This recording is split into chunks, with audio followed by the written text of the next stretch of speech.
कर रहे हैं लॉ ऑफ अट्रैक्शन के बारे में। हमारे साथ जुड़ी हैं राखी अग्रवाल जी, जो कि कोच हैं लॉ ऑफ अट्रैक्शन की।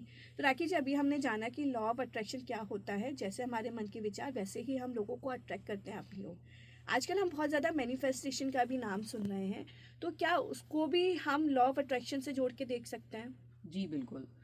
मैनिफेस्टेशन वर्ड आजकल का कहते हैं ना इन वर्ड है, तो उसका पहले हम मतलब समझेंगे कि व्हाट इज मैनिफेस्टेशन। तो मैनिफेस्टेशन होता है कि जो भी हमारे विचार, जो भी हमारे गोल्स, हमारे ड्रीम, हमारी विशेस, जो हमारे ही विचार के द्वारा इस रूप में आ जाते हैं कि वो हमें मिल जाते हैं। तो किससे आते हैं? जो मेजर वर्ड है विचार, मतलब विचार प्लस हमारे माइंड। तो हमारे माइंड के द्वारा ही हम उसे अपने जीवन में ले आते हैं। अब हमारा जो माइंड है वो दो पार्ट में डिवाइडेड है, कॉन्शियस माइंड और सबकॉन्शियस माइंड, चेतन मन और अवचेतन मन। अब जो कॉन्शियस माइंड है वो जैसे हम बैठे हैं, उठ रहे हैं, जो भी हमारे एक्शन है, जो हमें समझ में आ रहे हैं, वो हमारा कॉन्शियस माइंड होता है, जो कि हमारी लाइफ में सिर्फ 10% होता है। अब हमारा सबकॉन्शियस माइंड जो कि अवचेतन मन होता है, वो हमारा 90% होता है। जो हमारे इंटरनल ऑर्गन्स जो हमारे वर्क कर रहे हैं, आपको पता नहीं चल रहा कब ब्लड अंदर आ रहा है, कहाँ से किधर जा रहा है, आपकी सांस अंदर जा रही है, बाहर आ रही है, वो सब किससे हो रहा है? सबकॉन्शियस माइंड से। फिर जो हमें बचपन से बिलीफ दे दिए, जो हमें समझा दिया गया, जो कि 0 to 7 ईयर्स तक बच्चे के बिलीफ बन जाते हैं, पेरेंट्स उनको या सोसाइटी उनको वो बिलीफ दे देती है, वो हमारे 0 to 7 जो ईयर्स तक बनते हैं, वो भी सबकॉन्शियस माइंड के अंदर रहते हैं। जो हमारी हैबिट्स हैं, एडिक्शंस हैं, वो सब हमारे सबकॉन्शियस माइंड में रहते हैं। और सबकॉन्शियस माइंड बहुत भोला होता है, उसको जो कॉन्शियस माइंड बोलता है वो उसे मान लेता है। और जो बिलीफ हमने बना लिए, जैसे मान लीजिए कि मुझे ये बिलीफ मिला हुआ है कि पैसा हाथ का मैल है, तो मैंने इसको मान लिया। मेरे पास कई चीज़ें ऐसी हुई कि मैंने मान लिया। जैसे किसी ने ये बोला कि किसी को उधार मत दो, वो आदमी ले लेता है। अब क्या हुआ, मैंने एक को उधार दिया, मेरे से किसी ने पैसा मार लिया, फिर दूसरे ने मारा, तीसरे ने मारा, तो मेरा ये बिलीफ बन गया। अब जो फोर्थ पर्सन आएगा तो मैं उसको नहीं दूंगी, तो मेरे पास या फिर मेरा ये बिलीफ बन जाएगा कि मुझे इसको पैसा नहीं देना है, इसको पैसा नहीं देना, जो भी आएगा मेरे को पैसा नहीं देना। तो मैंने बिलीफ बना लिया, तो मेरी जो वाइब्रेशन है वो वही बनने लगी। अब क्या होगा, जैसे आप कोई आया मेरे पास मांगने, तो वो वाकई नहीं देगा, क्योंकि मेरा वाइब्रेशन वो ही एक्ट कर रहा है। तो ये होता है कि ये हमारा माइंड इस तरह से वर्क करता है, सबकॉन्शियस माइंड, कि वो इतना भोला है कि जो उसको बता दिया गया वो उसे मान लेता है और वो ही हमारे लिए ला कर देता है चीज़ें। तो इसको ना नहीं समझ में आता सबकॉन्शियस माइंड को।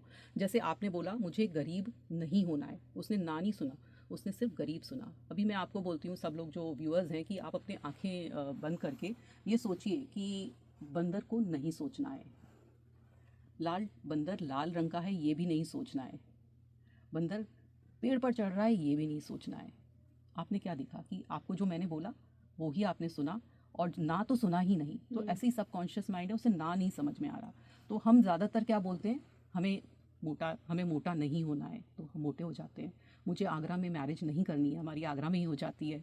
तो जो भी हम, जिस पर भी हम जो ना बोल रहे हैं, हमें देखना है कि हमें बोलना क्या है। तो उसको जगह हम बोलें मुझे तो स्वस्थ रहना है, मुझे तो बहुत फिट रहना है, मुझे तो एक्टिव रहना है, उल्टा ना बोलें, क्योंकि सबकॉन्शियस माइंड सब सुन रहा है, तो उसका ना नहीं समझ में आता। और हमें बेसिकली अपनी माइंड की ना पावर नहीं समझ में आई है। जैसे हनुमान जी भूल गए थे, उन्हें याद दिलाना पड़ा था, सेम सबकॉन्शियस माइंड है कि हमें अपनी माइंड की पावर को याद कराना होता है। हमें ऐसा लगता है कि हम अपने माइंड को चला रहे हैं, पर एक्चुअल में माइंड हमें चला रहा होता है। जो 80 to 90% जो हमारे थॉट्स आते हैं वो ऑलमोस्ट नेगेटिव होते हैं। अगर कभी भी आप अकेले बैठ के मेडिटेट करें, तो जो आपका जो इनर चैटर चल रहा होता है ना, इनर जो सोच चल रही होती है, वो 90% हर किसी की नेगेटिव चल रही है। तो हमें ध्यान रखना है कि क्या ये थॉट नेगेटिव है या पॉजिटिव है। जिस समय हमें नेगेटिव थॉट आ रहा है, मान लीजिए मुझे अभी आप बैठे हो, आपके लिए कोई नेगेटिव थॉट आ रहा है, तो इमीडिएटली मुझे उसको पॉजिटिव करना है ग्रैटिट्यूड देकर। ग्रैटिट्यूड आजकल लोग भूल गए हैं। ग्रैटिट्यूड होता है हमें जो भी हमारी नियामतें, जो भी हमें ब्लेसिंग्स मिली हैं अपनी लाइफ को, उन्हें काउंट करना है। हम हमेशा क्रिब करते हैं, हमेशा ये सोचते हैं कि हमारी लाइफ में काश ये हो जाता, काश ये हो जाता, बट जो मिला है, क्या आपने कभी देखा है कि उसको कभी शुक्रिया किया है भगवान को? अगर आप इसी रूम में बैठे हैं, तो आप देखिए कि आपको चारों तरफ कितना कुछ मिला हुआ है। कभी आपने उसके लिए शुक्रिया किया भगवान को? आप जब भी भगवान के मंदिर गए तो आपने कहा भगवान आज मुझे ये दे देना, भगवान अब मुझे पास करा देना, या भगवान मेरे लिए ये कर देना। कभी आपने कहा कि भगवान मेरे को तो इतना कुछ दिया है तूने, कभी उसका शुक्रिया किया? तो जिसकी लाइफ में ग्रैटिट्यूड और जिसकी लाइफ में शुक्रिया है, नियामतों की ब्लेसिंग्स को वो ब्लेस समझता है, तो उसका जो मैनिफेस्टेशन प्रोसेस है वो बहुत क्विक होता है। हर चीज़ हमें मिलती तो ज़रूर है, लेकिन हमें थॉट्स के द्वारा ही मिलती है। उस प्रोसेस को हमें कैसे आगे लेकर चलना है वो हम मैनिफेस्टेशन के थ्रू करते हैं। अब उसके भी 5-6 नियम हैं, तो मैं उनको आपको बताना चाहती हूँ। तो उसका जो फर्स्ट नियम है, जो भी हमारा डिज़ायर है, जो भी हमारा गोल है, वो हमें क्लियरली पता होना चाहिए। इतना क्लैरिटी होनी चाहिए कि मुझे ये ही अचीव करना है। जैसे किसी आदमी को अगर हम पानी में नीचे डुबोएंगे उसका सर पकड़ के, तो उस आदमी के लिए क्या होगा कि मुझे निकलना है बाहर, बिल्कुल। तो वो धक्का मारेगा। तो क्लैरिटी है उसको कि मुझे बाहर निकलना है। तो ऐसे ही हमारा जो डिज़ायर है हमें बिल्कुल क्लियर होना चाहिए कि मुझे कैसा चाहिए, क्या चाहिए, और उसका जो फीलिंग है वो भी क्लैरिटी से मुझे पता होनी चाहिए। जैसे मान लीजिए मुझे एक घर मैनिफेस्ट करना है कि मेरा इतना बड़ा एक घर चाहिए, तो आपको पता होना चाहिए क्लैरिटी से कि वो इस तरह का फ्लैट होना चाहिए, या इस तरह की विला होना चाहिए, इस तरह के उसमें रूम्स होने चाहिए, इस तरह का पेंट है, इस तरह के लोग रह रहे हैं, इस तरह बालकनी है, इस तरह का यहाँ पर उसका लॉबी है, और उसमें ये चीज़ लगी हुई है, इस तरह का डेकोरेशन है। तो क्लैरिटी से आपको पता है, आप बिल्कुल चाहते हो, और वो फीलिंग भी आ रही है आपको कि मैं उस फ्लैट में हूँ। अभी मैंने आपको डिस्क्राइब किया तो शायद आपको वो फील आ रहा होगा, तो वो उस तरह का फीलिंग आनी चाहिए। तो ये जो यूनिवर्स है, जो हमारा ब्रह्मांड है, हमारी फीलिंग की लैंग्वेज समझता है। उसे नहीं पता कि आपका विचार क्या है, आप किस फ्रीक्वेंसी, मतलब आपकी जो फीलिंग आ रही है ना, पर्टिकुलर फीलिंग जो अभी आ रही है, जैसे जो भी अभी भी आपकी जो फीलिंग आ रही है वो आपकी चीज़ लाइफ में लेकर आ रहा है। जो भी आप सोच रहे हो और जो भी आपका इमोशन से फीलिंग में बदल रहा है, वो चीज़ हमें देता है। अभी मैं आपको एक और चीज़ एग्जांपल दूंगी कि हम कभी क्या होता है कि किसी दुख में है, किसी परेशानी में, चिंता में, ये हम लोअर फ्रीक्वेंसी होती है। अगर हम उसी में वाइब्रेट करते हैं तो हमें वही चीज़ मिलती है। तो हम हमेशा बोलते हैं, जो मैं बोलती हूँ, कि आप हमेशा अपर फ्रीक्वेंसी में वाइब्रेट करें, हमेशा ग्रैटिट्यूड में रहें, हमेशा लव में रहें, एक्सेप्टेंस में रहें, करेज में रहें, और तभी आपको जो चीज़ प्रोसेस है वो आपकी अच्छी होगी। जब भी आपको लगे डिप आ रहा है आपकी लाइफ में, क्योंकि हर की लाइफ में आएगा, कभी गुस्सा भी आएगा, कभी परेशानी भी होगी, तो उसमें रहना नहीं है, तुरंत उससे बाहर निकलना है, और बाहर निकल के वही अपने ग्रैटिट्यूड की फ्रीक्वेंसी में आना है, एक्सेप्टेंस की और लव की, और फिर आपकी प्रोसेस तेज़ हो जाती है मैनिफेस्टेशन की।